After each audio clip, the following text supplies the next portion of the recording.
Bienvenue à toi dans mon podcast. Je m'appelle Mariam Gaderi et chaque semaine on se retrouve pour grandir et apprendre ensemble à vivre une vie heureuse et épanouie.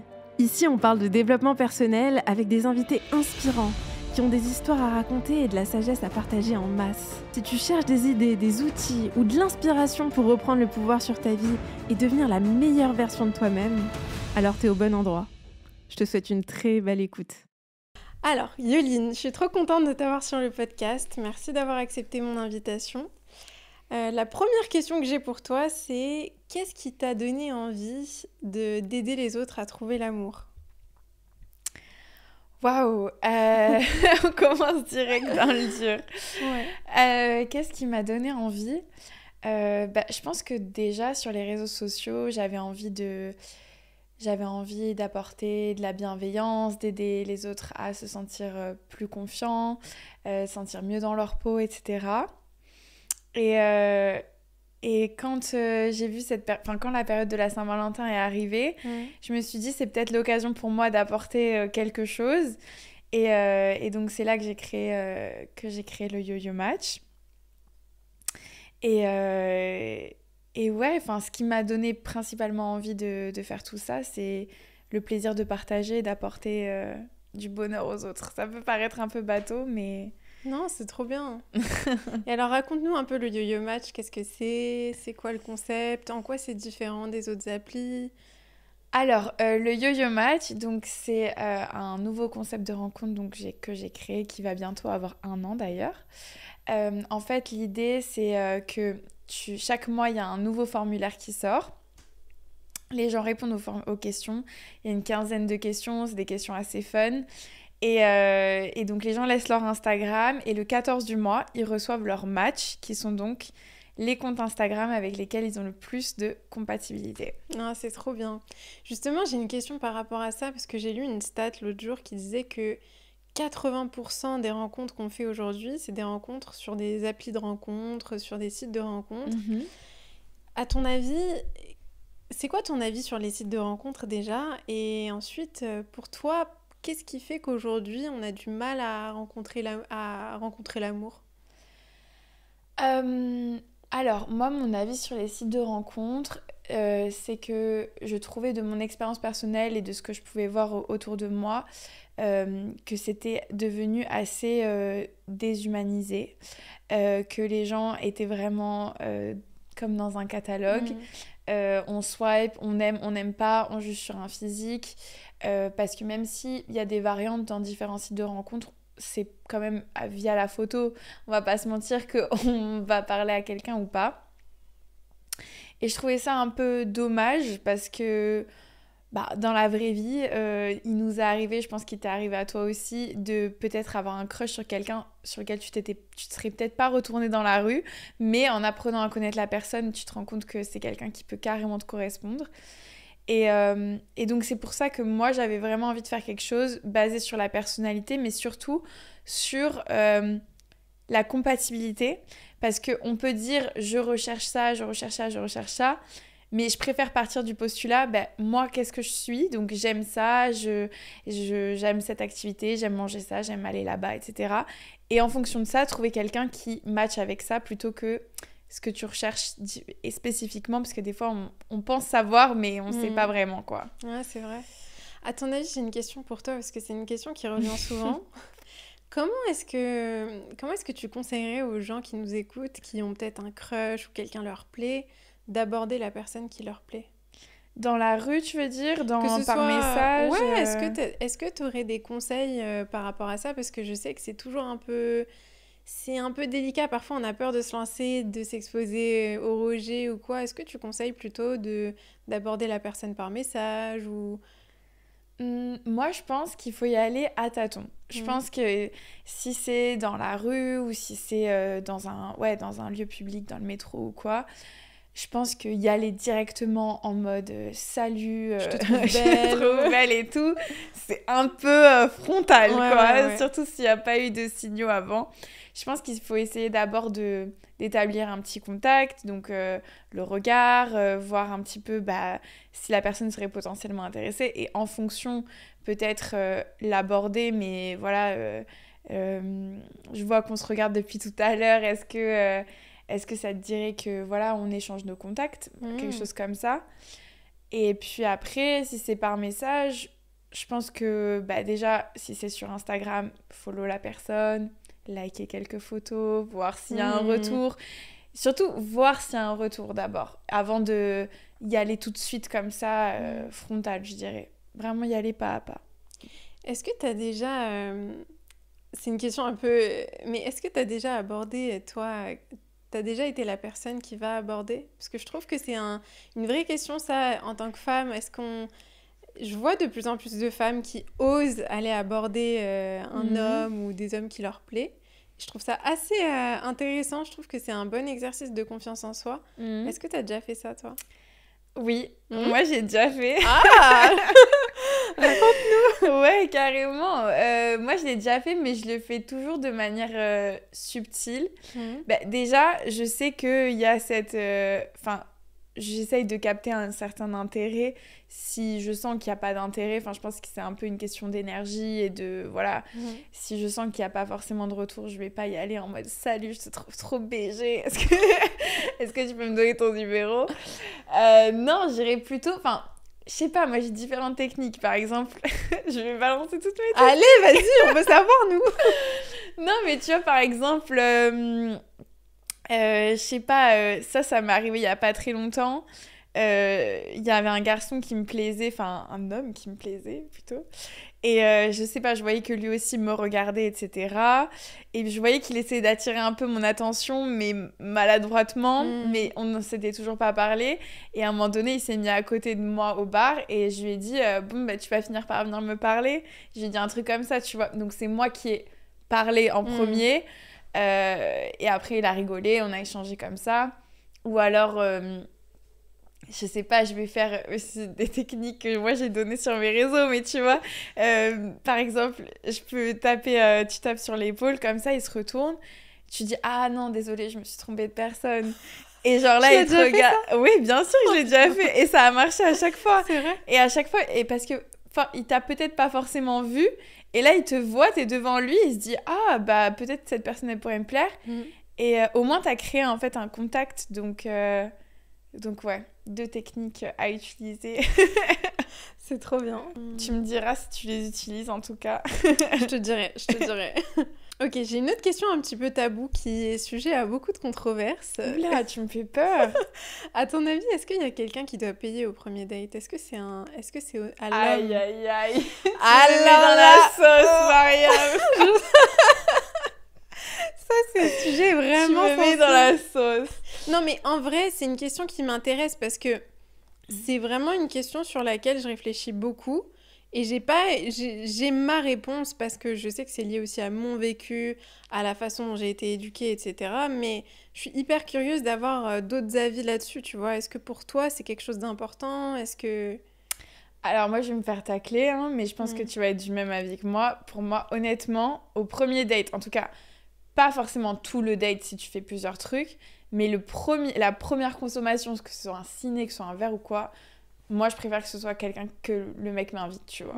Après, c'est mon avis personnel. Ça veut pas dire que tu dois m'inviter à chaque fois et qu'à tous les dates, c'est toi qui vas payer. Pas du tout. Au contraire, moi, je vais payer un autre truc après, il n'y a pas de souci. Mais moi, je considère que si c'est toi qui m'as invité en date et que bah, c'est toi qui veux initier quelque chose entre nous... c'est une marque d'un investissement de ta part dans notre relation. Si, alors, on va me dire oui, mais la fille aussi, machin. Moi, c'est mon avis personnel et je comprends que d'autres pensent autrement. Mais en tout cas, je trouve que le 50-50, moi, je suis contre ça. Je trouve ça nul, tu vois. Je préfère à la limite inviter plutôt qu'on me dise on fait 50-50. Parce que pour moi, genre, le fait d'inviter, ça veut dire qu'on est ensemble, on englobe notre... Enfin, ça peut paraître un peu bizarre, mais tu vois, on est ensemble, on englobe... Enfin, c'est la même addition, tu vois. Alors que si on sépare, ça fait vraiment genre ton truc, mon truc. Et non, moi, j'aime pas. Je trouve que ça veut dire que vraiment, tu veux mettre une distance entre nous. Et... Enfin, je sais pas, qu'est-ce que t'en penses, toi? Moi, je suis totalement d'accord. Mais en fait, c'est là aussi où il y a un... C'est que moi, je suis influencée par par mon éducation, par la façon dont j'ai grandi, les modèles que j'ai reçus. Donc, pour moi, c'est... Je sais que, si je suis totalement honnête, et je sais qu'il y a beaucoup de gens qui vont être dérangés par ce que je dis, mais si je suis à un date et que c'est la première fois que je rencontre la personne ou quoi, et que et qu'on me laisse payer ou que l'homme il me montre qu'il n'est pas sûr de lui ou pas sûr de vouloir tout payer, enfin, il n'est pas entreprenant pour moi. En fait, c'est pas une question d'argent, en fait, c'est une question Je suis de d'accord. être entreprenant, prendre les initiatives, prendre le lead et puis montrer une certaine stabilité, tu vois. Je suis totalement d'accord. En fait, je pense que ça n'a rien à voir avec le côté financier, parce que moi, j'ai pas de problème par rapport à ça, à payer machin. C'est pas ça le problème. Je pense que c'est plus un trait de personnalité. Genre, moi, je suis attirée par des hommes qui sont entreprenants, qui, comme tu as dit, qui vont prendre les choses en main, qui vont être force de proposition, etc. Et que ce soit dans l'organisation de choses à faire ensemble et tout. Et aussi dans ça, parce que si là, tu le fais pas, je sais pas. Moi, ça montre pas l'image de quelqu'un qui veut vraiment s'investir et qui veut, je sais pas, entreprendre quelque chose entre nous, quoi. Ouais, totalement, totalement. Bah après, je sais qu'on va nous tomber dessus pour cet avis qui peut paraître un peu arriéré, mais d'un autre côté, je sais pas, je sais pas. Je trouve que nous, on s'investit, on est là, on fait le make-up, on fait la tenue, on se met au max et vas-y, non, on va couper cette partie. Dis-moi. Non, mais retour sur investissement, tu peux me payer le coca quand même, tu vois. Non, mais franchement, c'est vrai qu'on s'investit de fou quand même, parce que entre les cheveux, le maquillage, non, mais c'est trop, les ongles... c'est trop. Après, on le fait pas pour eux, on le fait pour nous, mais quand on va aller voir un mec, on se met au max. Non, mais c'est sûr, mais j'avais vu un TikTok là-dessus d'une fille qui disait, non mais, parce qu'on rigole du truc, tu sais, les comptes sont pas bons, Kevin. Tu sais, tu m'invites au McDo alors que moi je paye mon truc, machin. Mais c'est vrai, franchement, le coût de la vie pour une femme, c'est pas du tout le même que pour un homme. Quand tu dois faire tes cheveux, tes trucs, je sais pas, ça coûte cher et tout. Et t'as un mec qui est là, qui vient en jogging et qui te dit, vas-y, on fait 50-50. Mais frère, c'est bon. Non. Non, mais ça, c'est horrible. Hein. Genre, c'est un peu extrême ce que je dis, mais je sais pas, pour moi ça montre un investissement, surtout si c'est toi qui as proposé le date, tu vois. Si c'est lui qui a proposé, je sais pas, je vois mal, 50-50, non. C'est mon avis perso, mais on coupera des parties au montage. On n'est pas politiquement correct. C'est pas grave, on est vrai au moins. Et ok. J'ai une autre question justement par rapport au premier date. Tu rencontres quelqu'un, t'apprends à le connaître. Pour toi, est-ce qu'il y a des red flags à surveiller quand tu pars en date avec quelqu'un? Est-ce qu'il y a des choses auxquelles tu fais particulièrement attention? Alors moi, je suis un mauvais exemple parce que vraiment, j'analyse tout. Et au moindre truc, je vais être en mode « Ah là, c'est pas possible ». Donc oui, je pense qu'il y a carrément des red flags. En fait, moi, j'analyse beaucoup l'attitude que la personne va avoir avec d'autres personnes en dehors de moi, tu vois. Si on est dans un resto, si on est dans un bar ou quoi, et je vais prêter attention si par exemple il est particulièrement sympathique avec le serveur ou la serveuse, ou à l'inverse qui va être pas forcément très agréable avec le personnel ou quoi. Bah ça pour moi c'est un red flag. Non, tout le monde doit être traité de la même façon. Après, il y a des red flags. Tu vois, ça, c'est mes goûts personnels. Mais par exemple, s'il mange mal ou que... Je sais pas, c'est des trucs, moi, j'aime pas. Pour moi, c'est un red flag, tu vois. Je me dis, je peux pas... Non, après... Je pense que surtout pour un premier date, il faut ce soit vraiment fluide, qu'il y ait un échange, que ce soit pas dans le... qu'il n'y ait pas forcément de blanc ou quoi. Je dis pas qu'avoir des blancs, c'est forcément dramatique, mais si à chaque fois, c'est toi qui relance la conversation, c'est toi qui poses des questions, c'est toi qui t'intéresse à l'autre et que lui, tu vois, il maintient pas le truc, bon, bah, c'est un peu un red flag, quoi. Qu'est-ce que tu penses du fait de parler de ses anciennes relations quand tu rencontres quelqu'un ? Pas au premier date, hein. Pour moi, c'est un red flag de fou. Si tu abordes ton ex au premier date, c'est... Enfin, je sais pas toi ce que t'en penses, mais en fait, je me dis, ça n'a pas du tout sa place. Enfin, pourquoi tu viens me parler de tes anciennes relations alors qu'on ne se connaît même pas et qu'on est justement en train de créer quelque chose de nouveau, tu vois? Moi, je suis assez d'accord avec toi. Je trouve que le premier date, c'est pas le moment de parler de tes anciennes relations.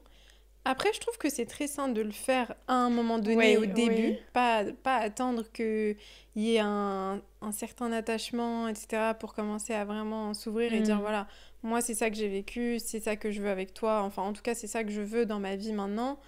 Mais c'est vrai qu'au premier date, je trouve que c'est un peu... Premier date, on se connaît pas, quoi. Enfin, Mm. genre, c'est... C'est trop tôt. Enfin, je suis d'accord avec toi sur le fait que ce soit sain d'en parler et de dire voilà ce que tu as vécu, d'échanger là-dessus, de pouvoir mieux comprendre comment cette personne pourrait potentiellement être dans une relation et ce qui pourrait expliquer aussi certains comportements. Mais pas au premier date. Au premier date, tout est tout beau, tout rose. On en parlera plus tard, tu vois. Ouais, je suis d'accord, je suis d'accord. J'ai une question par rapport aux applis de rencontre. Est-ce que tu trouves que c'est... J'ai l'impression qu'aujourd'hui, on a tellement le choix, on a tellement de possibilités, de... Tu vois, on va sur une appli de rencontre, on peut rencontrer tellement de personnes. Et Mhm. justement, c'est là où justement je trouve que le yo-yo match, c'est très cool comme concept parce que je crois que t'as 10 matchs. Ils te proposent 10 T'en matchs. as à peu près 10, Mm, ça dépend des gens, ouais. ouais. Mais t'as pas l'impression que justement, le fait d'avoir tellement de possibilités, ça peut nous empêcher dans un sens de rencontrer la bonne personne, de se dire à chaque fois, de toute façon, je peux toujours retourner sur cette appli ou sur cette... Parce que c'est quelque chose que j'entends beaucoup. Aujourd'hui, c'est devenu difficile de rencontrer quelqu'un, on a toujours le choix, on a toujours... Mhm. Euh, on dit qu'on a toujours le choix, mais il y a quand même beaucoup de gens qui sont... Enfin, comment dire? Je dirais que comme il y a le choix, les gens restent dans une posture toujours de... je pense peut-être un peu plus qu'avant, de j'ai pas envie de m'engager parce que si je m'engage, ça veut dire que je me ferme à toutes les autres Mm, options, tu vois. Et ça, c'est ça pour moi qui est problématique parce que du coup, les gens développent une peur bleue de l'engagement, comme si s'ils allaient être en couple, ça allait être le bagne, quoi, mm. Ouais, ouais, ouais. clairement. Enfin, moi, ce que j'ai envie de dire, c'est que à la base, le couple, c'est quand même, viens, on kiffe ensemble, on est exclusif, certes, mais le couple, c'est un choix aussi de chaque jour, tu vois. C'est un choix de chaque instant. Et c'est pas parce que t'es en couple que tu dois absolument rester avec la personne jusqu'à la fin de ta vie. Pour moi, c'est avant tout un choix. Tu choisis chaque jour d'être avec cette personne. Et c'est ça, justement, qui fait la beauté du truc. Parce que si ça va plus, tu sais que t'as la liberté de quitter la personne et de trouver peut-être quelqu'un d'autre, tu vois. Mais comme là, les gens se disent « Ah non, mais le couple, c'est devenu quelque chose de tellement lourd, de tellement Contraignant. contraignant, c'est ça. Et de tellement grave presque que en fait les gens n'osent plus se mettre en couple par peur de manquer d'autres opportunités alors que moi je me dis aujourd'hui par exemple si je me mets en couple avec quelqu'un si je rencontre quelqu'un d'autre et que je me rends compte que mon couple finalement ça va pas, etc., j'ai quand même la possibilité de quitter la personne. Je suis pas enchaînée à cette personne pour toujours. Et peu importe que je sois avec la personne ou pas, si quelqu'un d'autre arrive sur ma route et que c'est une personne encore mieux, je pourrais toujours, tu vois, changer. Enfin, c'est pas quelque chose de scellé, quoi. Mm.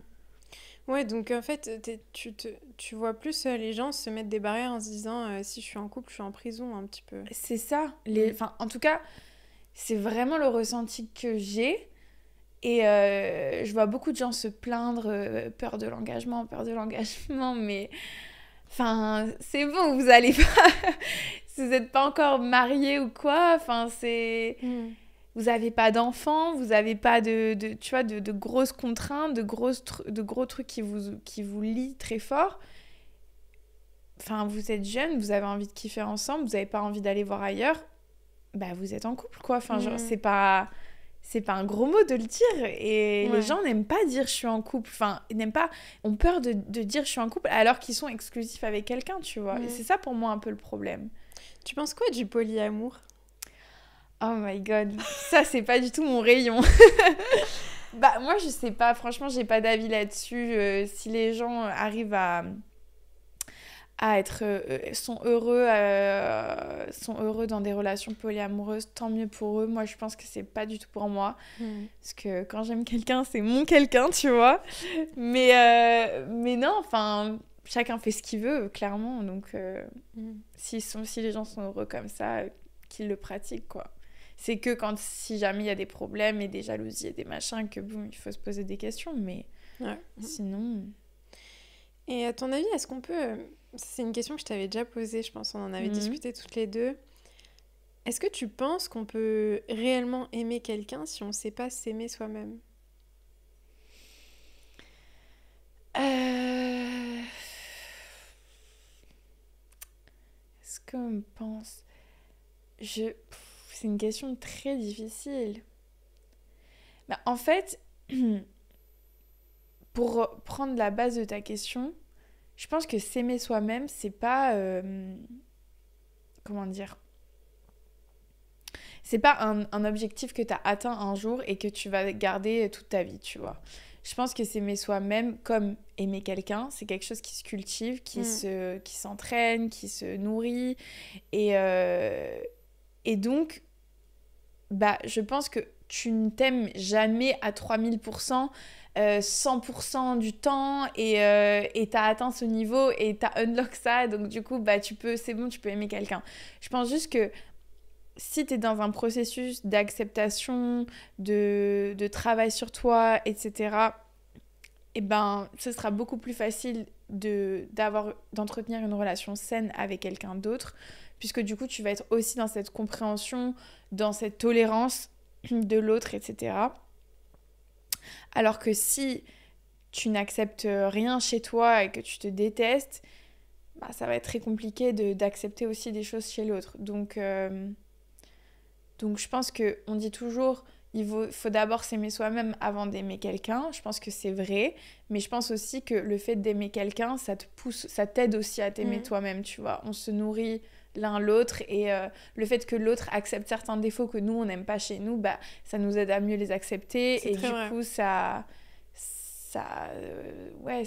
on s'entraide, quoi. On se serre les coudes là-dedans, quoi. Ouais, donc pour toi, il n'y a pas besoin d'avoir cette condition de... Ok, je m'aime moi-même, je suis à l'aise avec moi-même, du coup je peux me mettre en couple, du coup je peux aimer sainement quelqu'un. Tu vois ça plutôt comme un cheminement à travers lequel ton partenaire va t'accompagner plutôt que... C'est ça, mais aussi je pense que les relations saines viennent sur ta route quand toi t'es en train de te développer toi-même, tu vois. Tu rencontres des gens qui te correspondent quand toi t'es... Parce qu'en fait, quand tu t'aimes, tu sais mettre tes barrières, tu sais mettre tes limites, tu sais dire ce que tu acceptes, ce que tu n'acceptes pas. Et donc, du coup, tu n'attires que des gens qui matchent avec cette énergie et qui sont en mode, bon, bah, ok, bah, ça, elle n'accepte pas, bah, dans ce cas-là, je ne vais plus me comporter de cette façon, et qui vont te traiter mieux parce que, justement, toi, tu te traites mieux, tu t'apprécies plus, et donc, tu vas plus mettre tes barrières. Et donc, tu vas rencontrer que des gens qui matchent ces barrières-là et qui vont, justement, être à ton... Comment dire ? Ouais, au même niveau d'attente, en fait. Et du coup, je pense que c'est plus dans ce sens-là aussi que du coup, tu rencontres des gens qui sont plus sains pour toi, je pense.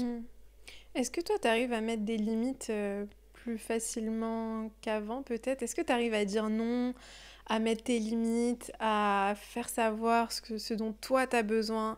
Moi, je trouve que c'est quelque chose qui est difficile à faire, de dire voilà, moi j'ai besoin de ça c'est pas ok pour moi, ça c'est mes limites, ça je dis non, tu vois. Enfin, en tout cas, moi c'est quelque chose sur lequel je travaille encore beaucoup aujourd'hui. Est-ce que tu arrives maintenant à mettre tes limites? C'est très difficile, mais déjà j'arrive à mieux l'identifier. Tu vois, par exemple, là récemment, il y a une personne avec qui j'ai changé pas mal, et Et en fait, les plans se sont annulés 1 fois, 2 fois, 3 fois. Et c'est quelqu'un que j'apprécie vraiment et que j'ai vraiment envie de voir. Mais en fait, je me suis rendu compte à un moment donné, je me suis dit, mais en fait, Yoline, là, t'es en train de te mettre toi-même en attente, t'es en train de faire passer ses priorités, son planning, son emploi du temps avant le tien, puisque du coup, toi, tu te rends disponible pour cette personne. Et je me sentais pas bien, parce que je me disais, mais je me sens pas bien, je comprends pas pourquoi. Et là, tu vois, je me suis dit, mais non, maintenant, non. Genre, certes, j'ai très envie de te voir, j'ai vraiment envie de passer du temps avec toi, mais je vais pas me rendre disponible à la dernière minute pour toi, parce que juste, c'est mes limites, en fait. C'est mes barrières. Et même si j'ai vraiment envie de te voir et que j'aimerais te prioriser, eh ben non, je vais me prioriser d'abord moi. Je t'ai prévenu que, par exemple, j'avais besoin d'être prévenue longtemps à l'avance pour pouvoir m'organiser. Si tu me préviens dernière minute, non, je vais pas accepter, tu vois. Alors que, il y a une partie de moi qui dit, mais si, quand même, ce serait trop bien, etc. Je me dis, non, c'est pas...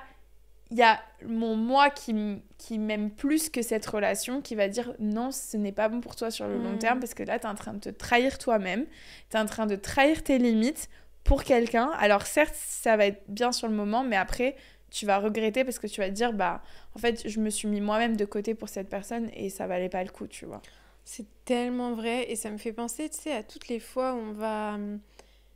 Même par exemple, si t'as un date et que la personne, elle arrive super en retard ou que à chaque fois, elle annule au dernier moment ou par exemple, je sais pas, quelqu'un doit venir chez toi et la personne, elle te fait attendre toute la soirée mais t'as tellement envie de la voir que en fait, c'est ce besoin d'attention, d'affection que tu vas mettre en priorité avant tes limites, avant tes besoins plus profonds, c'est-à-dire le besoin d'être respecté, d'avoir de la considération, etc. Et du coup, c'est vraiment trop bien que tu réussisses à mettre ce besoin d'être respecté et de te respecter toi-même avant le besoin d'avoir de l'affection de la personne.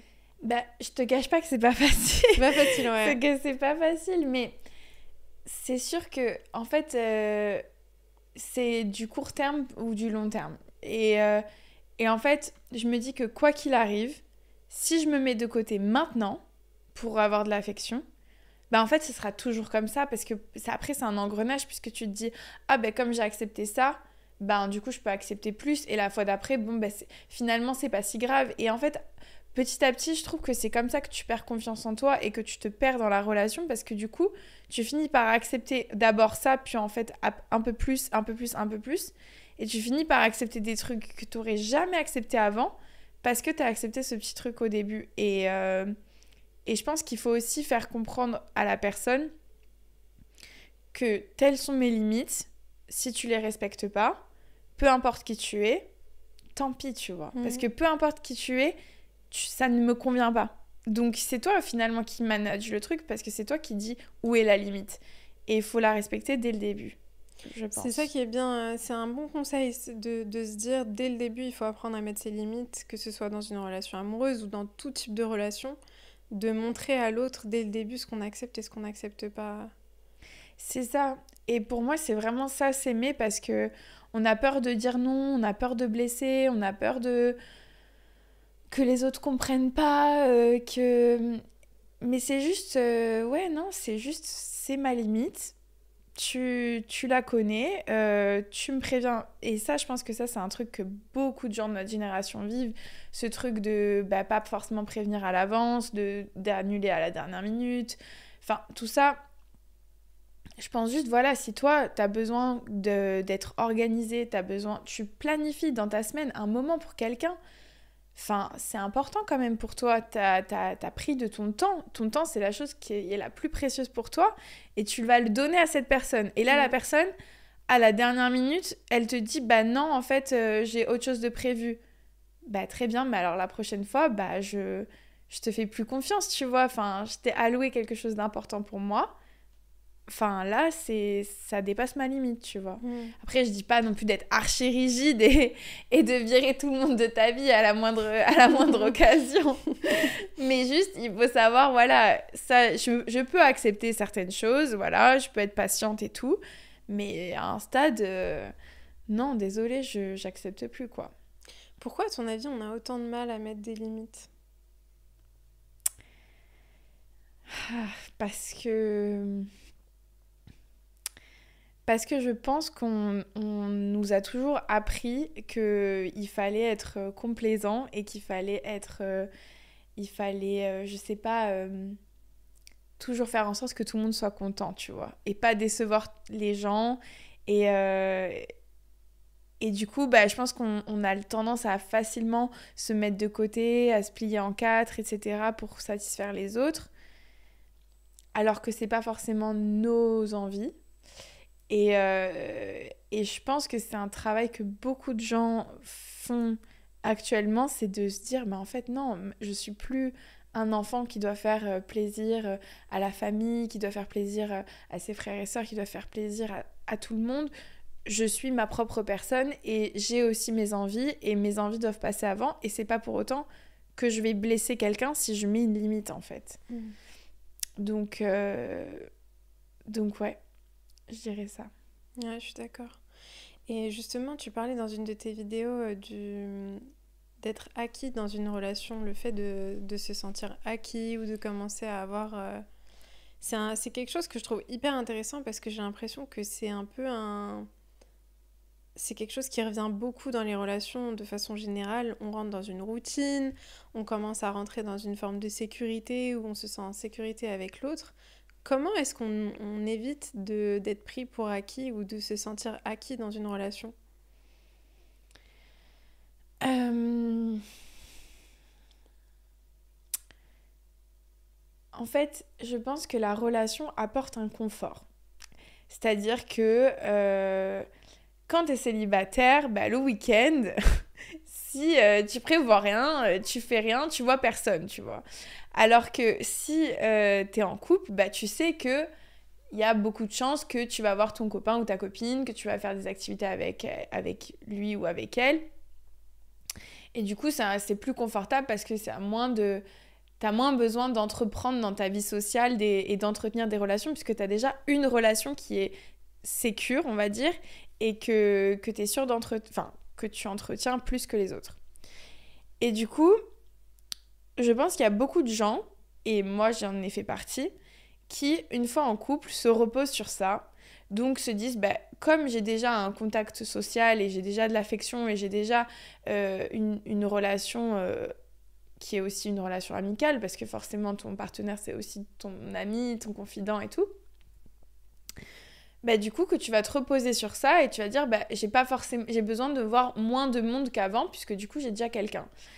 Et en fait, petit à petit, dans cet engrenage, tu vas moins voir les autres, tu vas moins voir tes amis, tu vas moins sortir aussi, parce que tu vas dire, ouais, ça sert à rien que j'aille en soirée ou quoi, puisque je préfère passer mon samedi soir avec mon copain ou ma copine, etc. Et en fait, bah, petit à petit, tu vas t'engouffrer dans le couple, alors que le couple se nourrit des deux individualités. Il y a toi, la personne, et le couple. Et sauf que si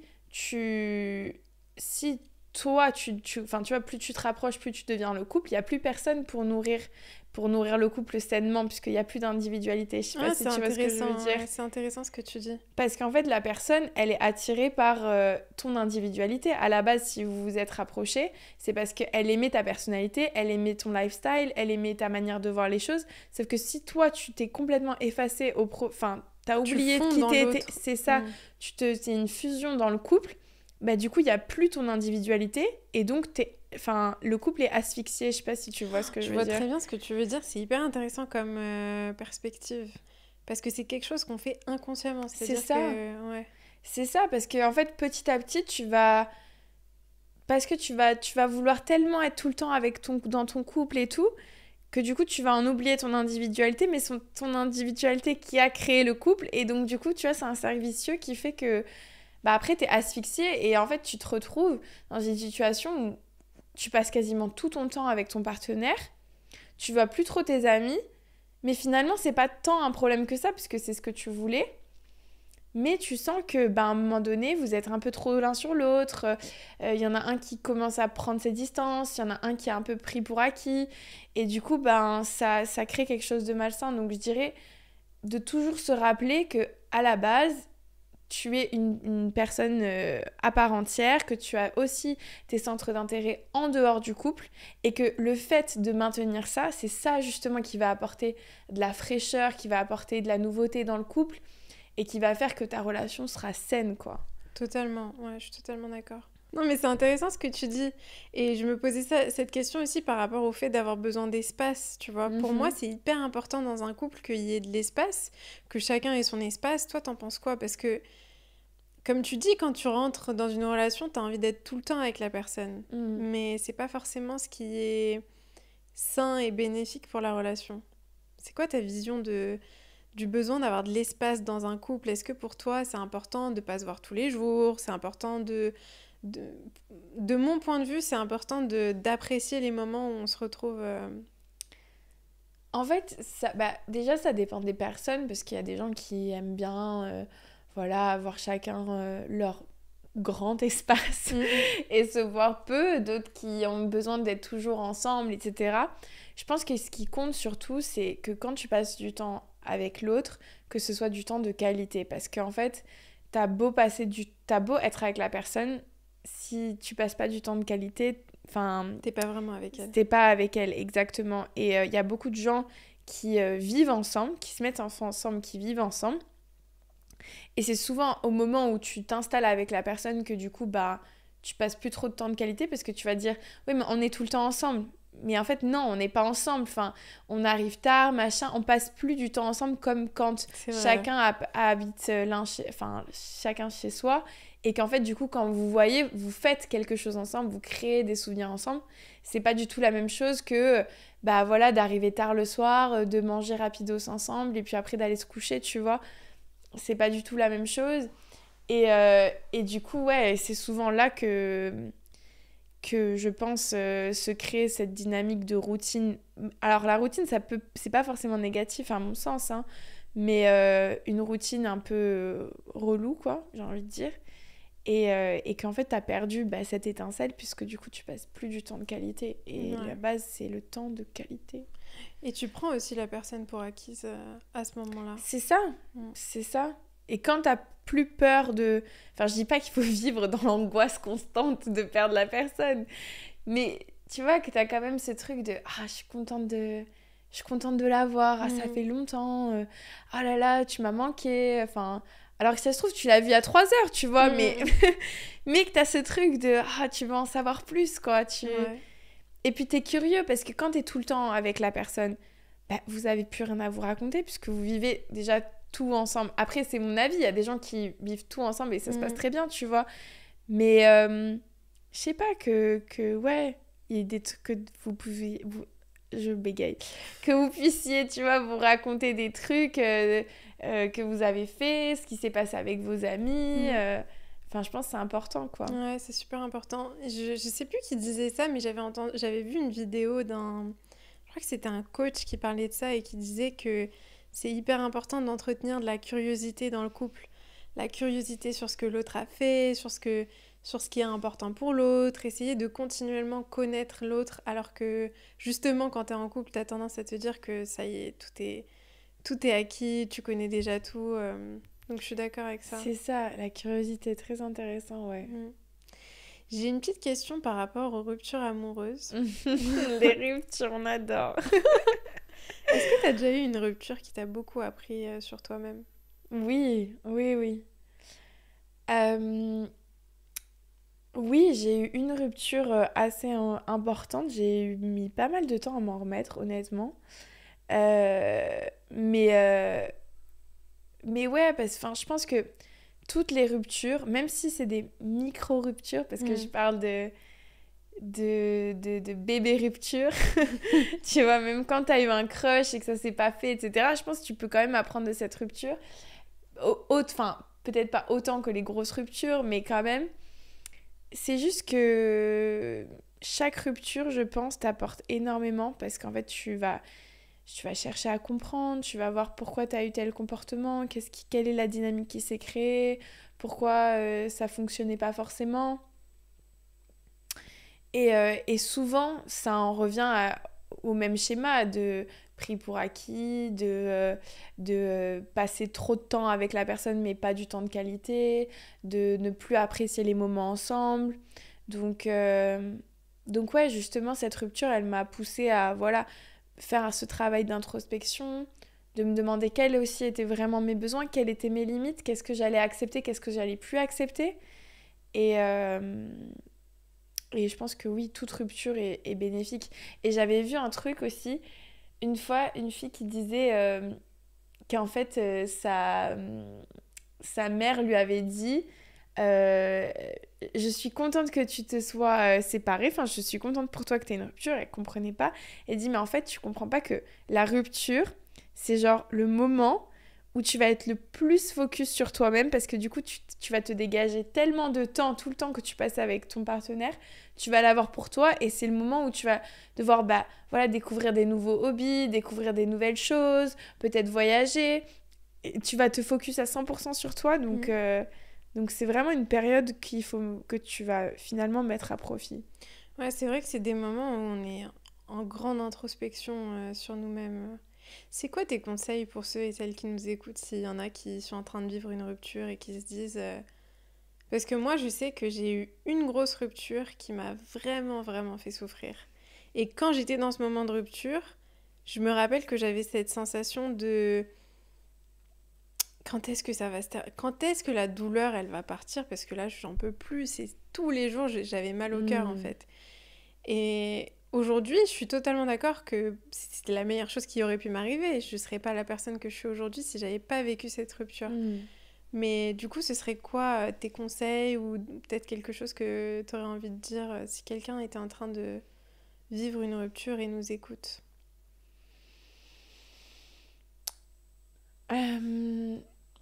En fait, déjà, je dirais que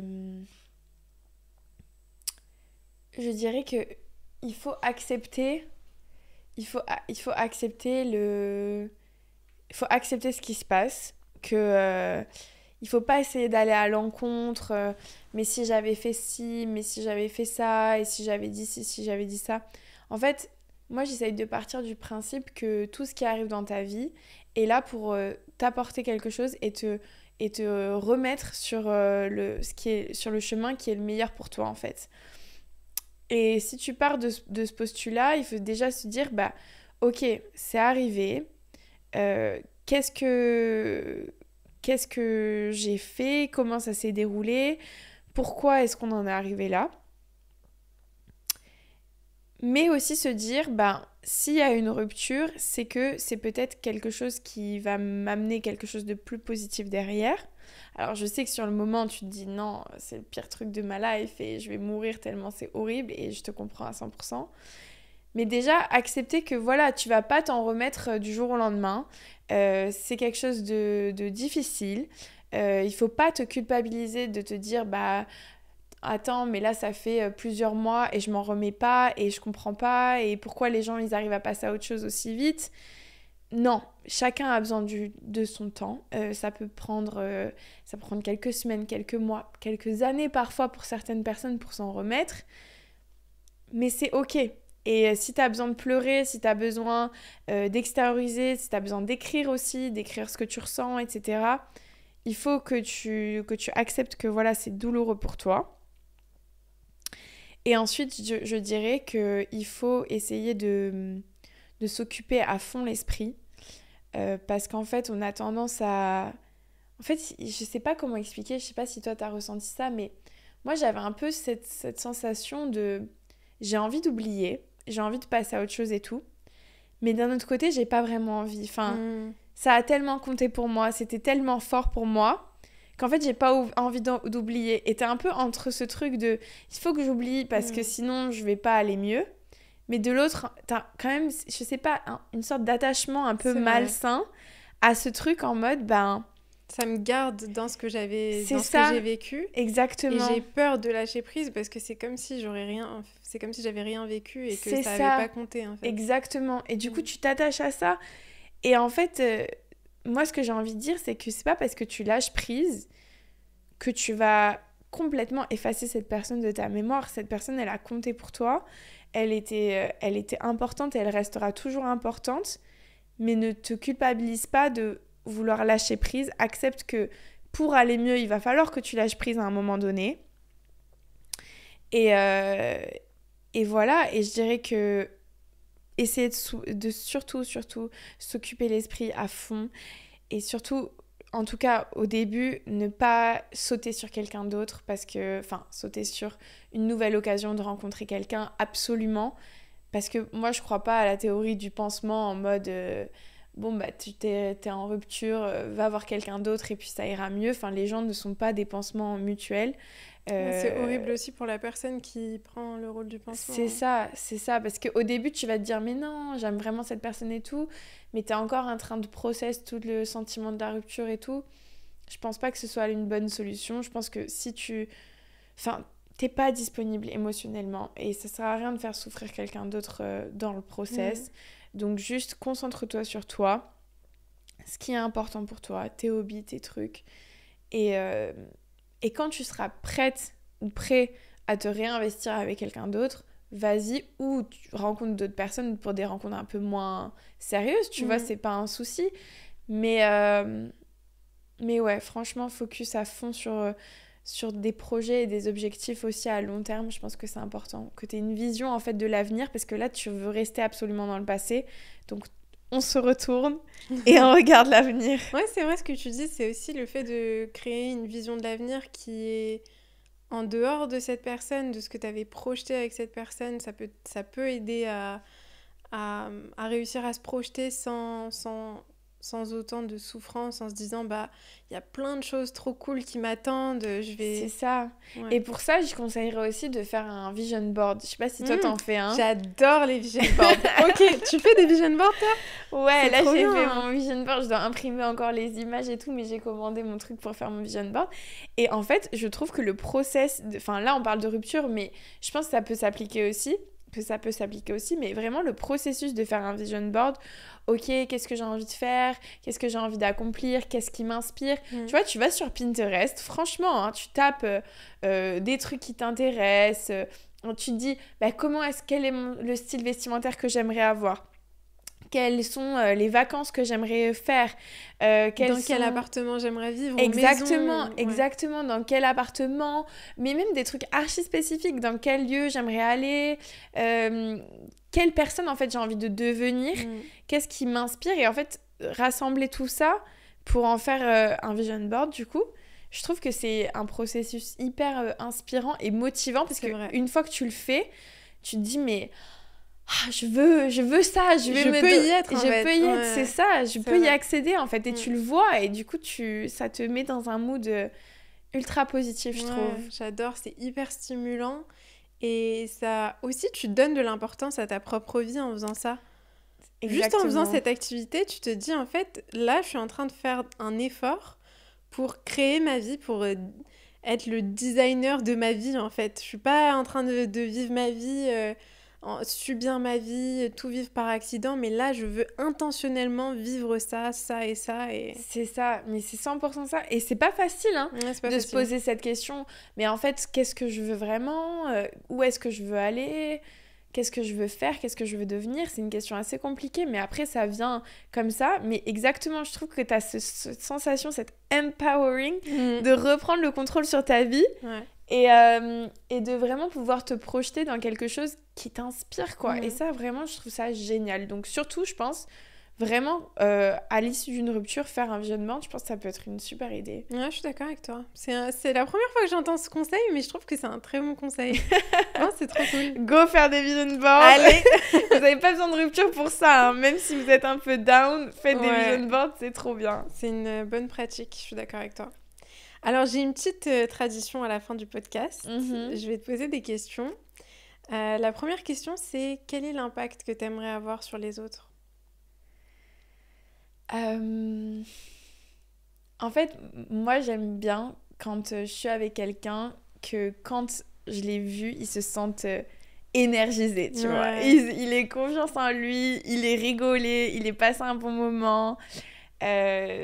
Donc ouais, un impact...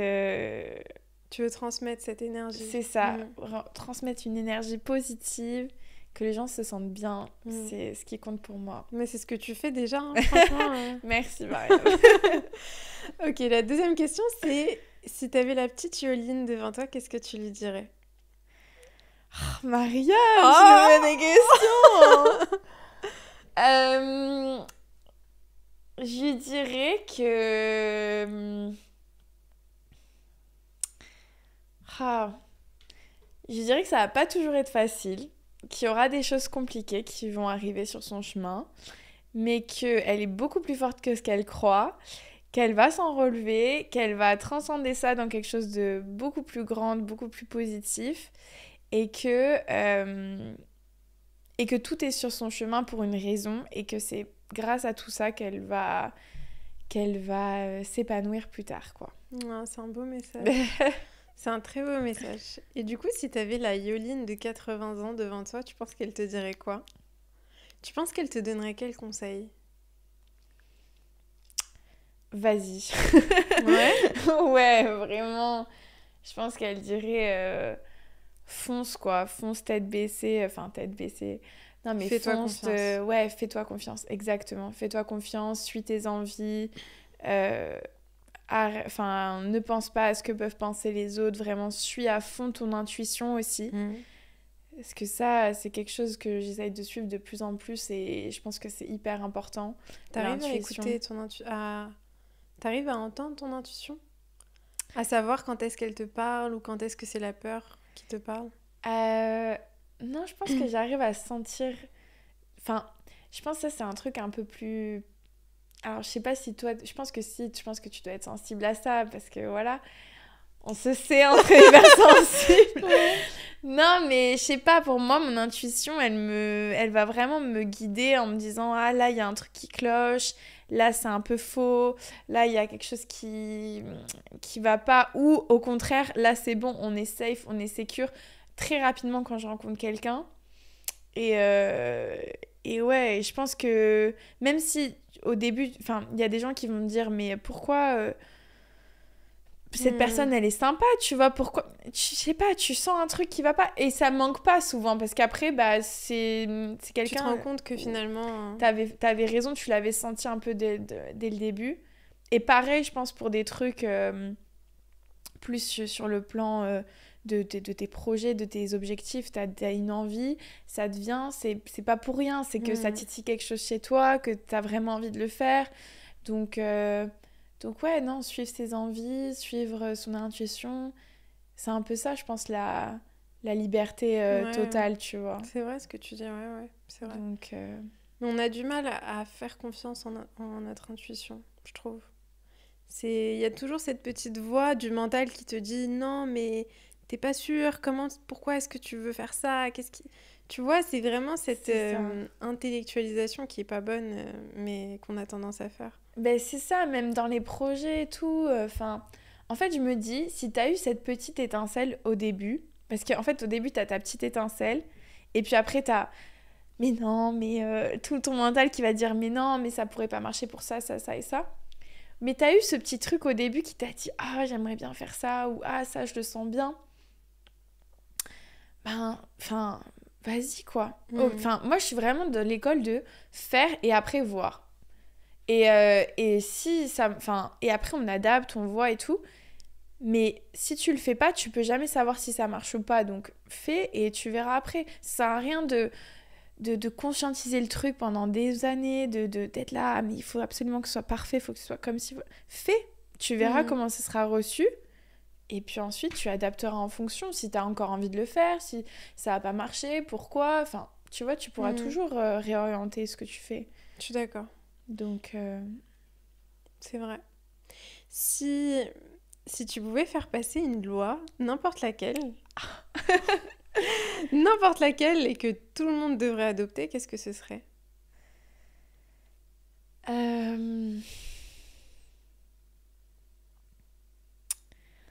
Je ferais passer... Enfin, je pense que ce serait une loi pour l'éducation. Je ferais passer une loi pour que dans les écoles, dès le plus jeune âge, on soit vraiment alerte sur toutes les questions de développement personnel.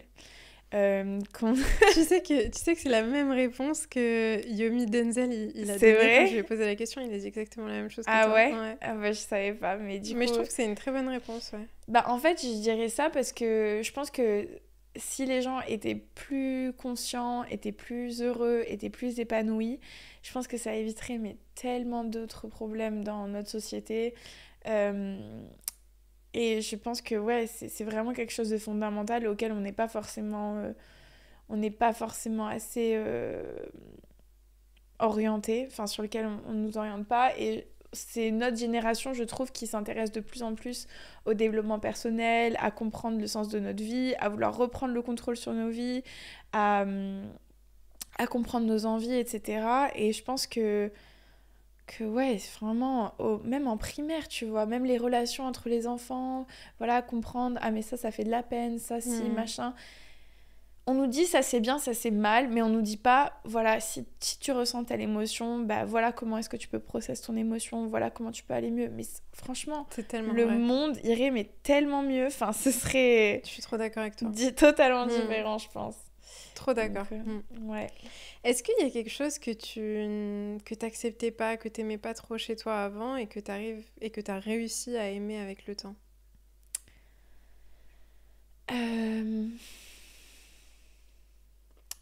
Que j'ai réussi à aimer avec le temps. Ça peut être un trait de personnalité, ça peut être par exemple ton hypersensibilité, ça peut être un, un trait physique, ça peut être n'importe quoi que tu as réussi à apprécier avec le temps et que tu n'arrivais pas à aimer avant. Ben, je dirais peut-être... En fait, je pense que si tu n'aimes pas quelque chose chez toi, c'est parce que tu n'arrives pas à le comprendre. Euh, et je pense que moi, j'ai toujours été quelqu'un qui prenait beaucoup les choses à cœur. Et que ce soit dans le positif ou dans le négatif. Donc je pouvais m'investir à 3000%, je pouvais... Et après, peut-être être aussi très déçue. Et prendre vraiment les choses trop personnellement d'après de ce qu'on me disait, tu vois. Donc aujourd'hui, j'ai fait un travail sur ça et je laisse moins les choses m'atteindre. Mais je sais aussi que je suis quelqu'un, et je vais pas changer ma personnalité, je serai comme ça toujours. Je suis quelqu'un de très intense dans mes relations. Et maintenant, je le vois comme une qualité, tu vois. Je me dis, bah, je sais que si je me mets dans une relation de couple, par exemple, ou même avec mes amis, je suis quelqu'un d'hyper intense, tu vois, d'hyper attentionné. Genre, je vais t'écrire une petite carte à Noël, je vais t'offrir un cadeau pour ton anniversaire. Bon, ça, c'est des trucs un peu basiques, mais je vais essayer de t'écouter, de te comprendre. Si ça va pas, tu sais que tu peux m'appeler, tu sais que... Enfin... Et en fait, je me suis dit, mais c'est aussi une qualité parce que je suis présente pour les gens et maintenant, je donne moins accès à ça à tout le monde, en fait. Je me dis juste, bah, je vais prendre cette qualité qui pouvait être un défaut quand j'étais déçue par d'autres personnes et je vais l'accorder que à des gens qui, selon moi, le méritent le plus. Et comme ça, ben, j'ai pas cet autre côté qui est de bah, forcément être déçue parce qu'il n'y a pas forcément de retour de l'autre côté et tout. Donc juste, ben, je dirais que l'aimer, c'est la comprendre et l'adapter en fonction de ton mode de vie. Je suis d'accord, ouais, c'est intéressant ce que tu dis, je suis totalement d'accord. Je me reconnais beaucoup dans ça. Ah ouais? Franchement, ouais, j'étais beaucoup comme ça aussi et je trouve que quand on est dans la résistance et dans le rejet, on se dit pourquoi t'es comme ça, pourquoi tu fais ça. On cherche pas au contraire à avoir de la compassion envers nous-mêmes et se dire bah en fait ça part d'une bonne intention, si tu veux donner autant aux autres c'est une bonne chose, tu vois. Mais ouais, c'est intéressant ce que tu dis parce que c'est vrai que finalement au lieu d'essayer de supprimer ça chez soi, on peut simplement l'adapter de sorte à ce que ça nous serve au lieu de nous... C'est ça, exactement, exactement. En fait, pour moi, on peut pas supprimer des trucs chez nous. Enfin, il y a des trucs qui sont... Enfin, on peut s'améliorer, mais on peut pas supprimer carrément un trait de caractère. Enfin, c'est ta manière de faire, il faut que tu l'acceptes. Mais juste, essaye de voir comment tu peux l'adapter, comment tu peux la tourner à ton avantage. Et en fait, je pense que plus t'es dans l'acceptation, plus le changement se fait simplement, quoi. Parce que si t'es, comme t'as dit, dans la résistance, en mode « Non, j'aime pas ça chez moi, il faut que ça change », bah, t'es toujours dans le combat intérieur, quoi. Donc, c'est pas... C'est vrai. C'est pas positif. Et toi, tu dirais quoi, d'ailleurs? Ah, c'est une bonne question. Je pose les questions. Moi, qu'est-ce que je dirais? Une chose que j'aimais... Bah justement, je dirais ma sensibilité. Avant, je me trouvais trop sensible, je me trouvais... Tu sais, je me suis fait harceler à l'école, et quand enfin, que ce soit en primaire, même au collège, je me suis fait harceler. Et je me disais à chaque fois, Mariam, c'est parce que t'es trop sensible, t'es trop gentille, t'es trop... Je me trouvais trop gentille, en fait, quand j'étais petite. Et j'ai rejeté cette partie-là de moi à un moment donné, parce que je me suis dit, en fait, je peux pas continuer comme ça, il faut que je devienne dure, il faut que je devienne méchante et tout. Et en fait, je me suis un peu forgé une carapace qui était pas moi du tout, tu vois. Et avec le temps, je me suis rendu compte que j'étais pas forcément le problème, en fait, tu vois. Que le problème, il venait pas forcément de moi. Et donc, je pense que, ouais, j'ai appris à aimer ça chez moi, à aimer ma sensibilité, à aimer le fait que je sois quelqu'un de généreux. Et puis de toute façon, il y aura toujours des gens qui essaieront d'en tirer avantage. Et il y aura aussi des gens qui sauront apprécier ça et qui sauront cultiver ça avec moi au lieu de l'utiliser contre moi, tu vois. Donc en fait, je dirais ouais, mon hypersensibilité, ma générosité, ma gentillesse.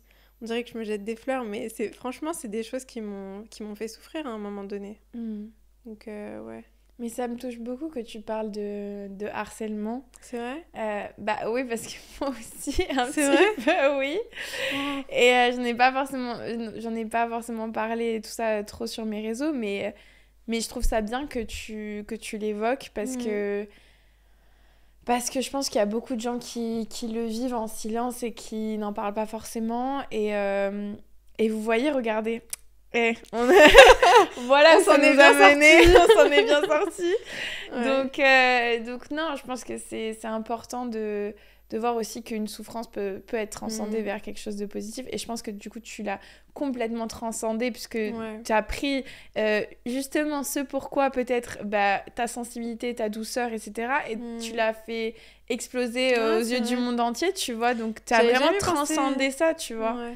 Et c'est ça qui est hyper intéressant puisque tu l'as tellement assumé que tu l'as...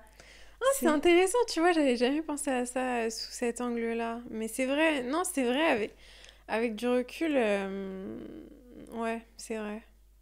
Mais pendant longtemps, c'était une grosse source de souffrance, tu vois, enfin... Jusqu'à récemment où je me disais, mais je donne tellement aux autres... Qu'est-ce qui se passe? Pourquoi je donne autant? Pourquoi les gens sont différents? Pourquoi est-ce que les gens sont tellement absorbés sur eux-mêmes? Enfin, ils sont tellement focalisés sur eux-mêmes. Pourquoi est-ce que je suis pas plus comme ça, etc. Tu vois, c'était une vraie source de souffrance. Et finalement, je me suis juste rendu compte que j'ai pas envie d'être comme ça. J'ai pas envie d'être quelqu'un qui pense qu'à soi tout le temps. C'est bien de se mettre au centre de sa vie. Je trouve ça hyper important, hyper sain. Mais juste chercher à prendre et à tirer avantage des autres, c'est quelque chose que je trouverais jamais... Mais est-ce que tu penses pas que toi, ta manière de prendre, c'est justement de donner. Tu vois, de voir que ce que t'as fait... Parce que moi, je me suis posé cette question à des moments, tu vois... Parce que tu ressens quand même une immense satisfaction quand tu sens que tu as pu aider quelqu'un, que ce que tu as pu dire, ça a pu vraiment lui faire changer d'avis, lui redonner confiance. Tu en tires aussi une satisfaction personnelle. Donc, est-ce que toi, tu vois, c'est pas la manière dont toi, tu te nourris finalement et dont toi, tu... Bah, ça, c'est l'éternelle question de est-ce qu'il y a des actes... comme on dit, selfless, tu vois, est-ce qu'il y a des actes qui sont dénués totalement d'égoïsme ou d'intérêt personnel? Je pense pas, je pense qu'on a... Enfin, je pense qu'on va forcément recevoir en donnant. Tu vois, c'est comme là, pour Noël, je réfléchissais à ça parce que quand j'ai fait les cadeaux de Noël, et le moment de Noël est venu où on s'est donné les cadeaux, j'étais beaucoup plus genre, j'avais excitée de voir la réaction de mes proches par rapport aux cadeaux que je leur avais fait, que moi, ouvrir mes cadeaux. J'étais trop contente d'avoir des cadeaux, hyper reconnaissante, mais j'avais tellement envie de voir la joie sur leur visage, etc. C'était le truc qui me qui me touchait le plus, tu vois. Et je me suis dit,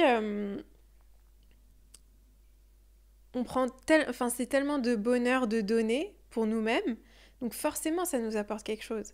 Mais pour moi, il y a une différence entre tu prends sans... En fait, finalement, tu peux prendre sans rien donner. Quand tu donnes et que ça te fait un retour derrière, c'est que du positif pour les deux personnes. Alors que si tu es devant moi et que je pense juste à comment est-ce que je peux tirer avantage d'elle, comment est-ce que je peux prendre... Qu'est-ce qu'elle peut me donner, qu'est-ce que je peux gagner d'elle sans rien lui donner en retour. Au contraire, je trouve que si t'es dans l'optique de donner et qu'en même temps tu sais que tu vas prendre en donnant, bah c'est super, les deux personnes gagnent, tu vois. Ouais, je vois ce que tu veux dire. Je sais pas ce que t'en penses. Bah, ma mère m'a toujours dit la main qui donne est toujours au-dessus de la main qui reçoit. Et dans ce sens, enfin, peu importe la situation, pour moi c'est toujours le plus important, c'est de donner. Ouais. C'est de donner. Mais justement, quand t'es dans cette dynamique, c'est important, je pense, de pas... de quand même pas s'oublier et de savoir à qui donner, surtout. Ouais, je suis d'accord avec toi.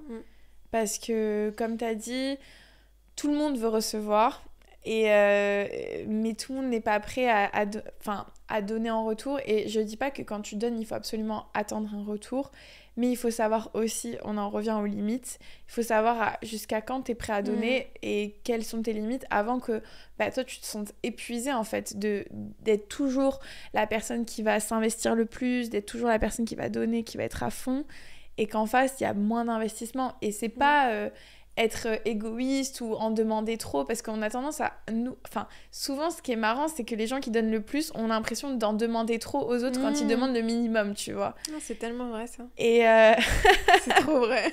C'est trop vrai. T'es là, tu te dis, mais pour moi, en fait tu donnes, mais est-ce que aussi tu donnes pas en te disant, je vais mériter de recevoir à un moment donné. C'est ça. Parce que tu vois, moi ça me fait penser à ma dernière relation, où genre... et il y a quelqu'un qui m'a dit ça un jour. En fait, j'étais beaucoup dans les cadeaux. Tu vois, j'adore faire plaisir, j'adore faire des cadeaux, tu vois, comme toi t'as dit. Tu vois, j'allais penser à aller acheter des gâteaux à la pâtisserie pour faire un goûter. J'allais penser, quand j'étais dans le magasin, je voyais un truc qui me faisait penser à lui. J'ai acheté, je lui offrais, tu vois. Et en fait, je me disais, mais... En fait, finalement, est-ce que c'est pas moi qui aimerais recevoir les cadeaux ? Enfin, je lui donnais des cadeaux, tu vois, tout le temps. Mais lui, je me rendais compte que les cadeaux, bon, ça va, il était content 5 minutes, mais voilà. Alors que moi, j'aurais trop aimé recevoir ça. Et du coup, je me suis dit, je lui donne ce que moi, j'aimerais recevoir. Et après, je me suis dit, ah, mais en fait... Est-ce que j'aime vraiment donner, ou est-ce que je fais pour lui ce que j'aimerais que lui fasse pour moi ? Je sais pas si c'est clair. Bah tu vois, je suis hyper... Enfin, je trouve ça trop intéressant parce qu'il y a quelque chose que je dis souvent, et j'en parlais avec ma sœur, c'est que, tu vois, on parle des langages de l'amour. On dit qu'il y a le langage... tu peux avoir un langage de l'amour où c'est des actes de service, tu vas rendre des services, ou ça va être... tu vas faire des cadeaux, donc ça va être plus dans le matériel, mais dans la démonstration physique... Et pour moi, en fait, ce que j'ai analysé de ça, c'est mon langage d'amour, donc la manière dont je montre mon amour, c'est la manière dont j'aimerais le recevoir. C'est ça. Très souvent, tu vois. Donc si, par exemple, j'ai vraiment tendance à faire des cadeaux, et pour moi, c'est hyper important, les cadeaux, c'est peut-être qu'à un certain niveau, j'aimerais le recevoir de la même manière, ou bien si... Pour moi, c'est hyper important de rendre des services, d'aider mes proches ou d'aider mon partenaire à solutionner des problèmes. Peut-être que j'aimerais exactement qu'il fasse la même chose avec moi, tu vois. Exactement. Et du coup, je pense que c'est ça. Je pense qu'on a... Ah, mais c'est 100% ça. C'est 100% ça. Et je pense que c'est important, comme tu as dit, de l'identifier et de voir aussi en fonction de ton partenaire quel est son langage de l'amour et comment vous pouvez ajuster ça, tu vois. Parce que peut-être que vous avez des langages de l'amour différents. Et tu vois, par exemple, les paroles valorisantes, bon, moi, tu vas me complimenter tous les jours. bon, je vais pas ne pas être contente, mais c'est pas ce qui va me faire le plus plaisir. Alors que me rendre service ou avoir une petite attention envers moi, me laisser un petit mot ou des trucs comme ça, ça va me faire 1000 fois plus plaisir, quoi. Bah oui. Donc ouais, je pense que c'est ça. Il faut savoir identifier ton langage de l'amour, comme t'as dit, et le communiquer. Communiquer, c'est important. Je suis d'accord. Trop bien. Bah, franchement, j'ai adoré discuter avec toi. Où est-ce qu'on peut te trouver? Ouais, On peut te trouver sur TikTok, Instagram. C'est ça, TikTok, Instagram, sur @yoyobdt. Vous pouvez aussi suivre le compte YoYoMatch sur Instagram. Et ouais, non, c'était un réel plaisir. Pour Beaucoup moi de aussi. questions. Tu m'as mis dans la sauce, Mariam. On va me traiter de michto parce que j'ai dit que je voulais être invitée. Mais non, t'inquiète. Toi aussi, pas. tu l'as dit, on est dans la même deux. sauce, On c'est est bon, dans la t'inquiète. même sauce. Ok, merci beaucoup, Yoline, c'était trop bien. Merci beaucoup. Ciao, ciao.